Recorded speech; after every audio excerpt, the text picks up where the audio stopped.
Yeah, I think where you're at in your career, if I may be so bold to say it, I think is exactly where you should be, which is you're learning how to refine and really do things out of passion. I think early on, my advice to most people is say yes to lots and lots of things. And I think almost everybody who's trying to be a music professional doesn't make enough shit and put enough shit out in the world.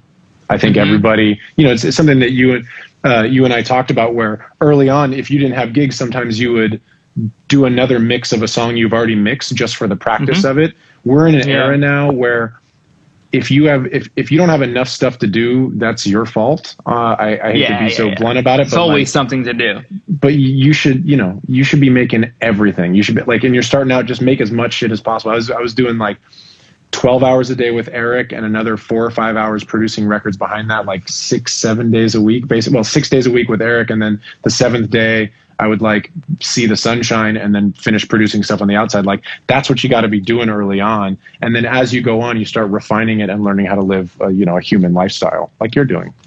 Yeah. Weekend trips to Ojai. Yeah, I agree with you most of the way.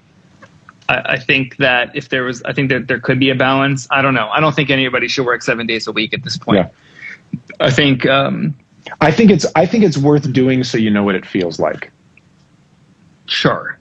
And sometimes you're going to have to do it if a big album comes and they need it. That's why. A week or to know how it feels, like, yes, but you have to be discerning on when to do that and when not to do that. So yes, do it for a bit. And when to do it is early in your career when, you can be 20 and just like live in a recording studio for a couple of months. And you can recover fast from being overworked and overtired and malnourished and all those things that I can't necessarily get by even only at 34. I still don't feel like I can bounce back as fast. Part of that too is just doing it enough where I've said this a few times to people in the last year or two, like I don't drink much alcohol at all anymore because a glass or two of wine at night or a beer or a drink or something like that, the next day I feel like I'm 95%. And I know that 5% difference now because I've done this enough. Yeah, and I didn't notice it. I would produce records and go out with the band and we'd be out till 3 a.m. Yep. We all be hungover the next day and we just figure it out. Part of that's being 22 and you can just figure it out.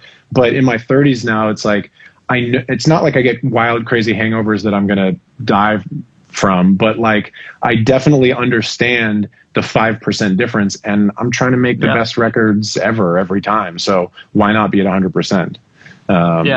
Anyway, I also don't fully agree on the, and again, these are things I'm disagreeing with now from a vantage point, 100,000 yards out or whatever we were saying. Yeah. I think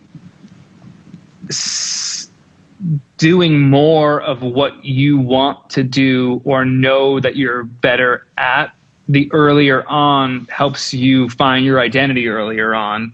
Yeah. And unless you want, I'm pretty specific. Like I want to be cross genre. I have a country album coming out next month.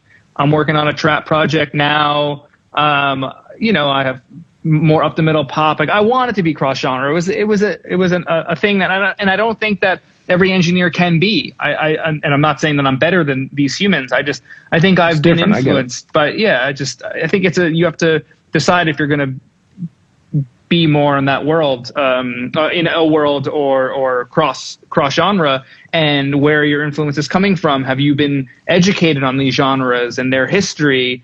Do you even care about a certain genre? Do you even want to be a part? And I think these are things to decide holistically and sit with and meditate on, and not always have to be put into practice and find out if you like, oh, maybe I can do country because there's a lot more country work here in Nashville and that's where I am. And I'm like, but I like hip hop.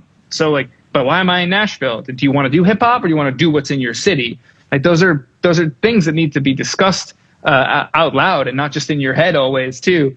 So I think that saying no earlier on is probably better, to be honest. I just don't think we were good at it. And so it's hard to see it from that point of view. But I also think at the same time, fill your schedule, fill your calendar, do everything that you can do, but within a parameter that you feel best at. I don't even want to say most comfortable. You feel passionate about. The point. Passionate about. Yeah. And if you're not comfortable and not good at hip hop, but you want to make hip hop, then spend that time doing that, and vice versa for pop, R&B, country, jazz, whatever the fucking genre is, if you're not good at it but you love it and you want to figure it out, then that's time worth spending going down that path. 100%. But just to do it because your neighbor is doing it or the person that you look up to is doing it, and like that might not be your forte. I wouldn't just say yes for that purpose though. Like I don't know. I did, and I agree I'm with you. guilty of it. I'm guilty. Yeah. The reason why is the thing, like when that question is asked about mistakes, like the only thing that really comes to mind, really pinpointed, is the times I said yes when I knew I should have said no. Those are the ones that always come to mind. Yeah, they're really easy. They're really easy to remember. Like, it didn't even work out. Like, so why did I do it? I didn't learn anything from it. What I learned was to say no, and I haven't learned to say no yet. So just get there quicker.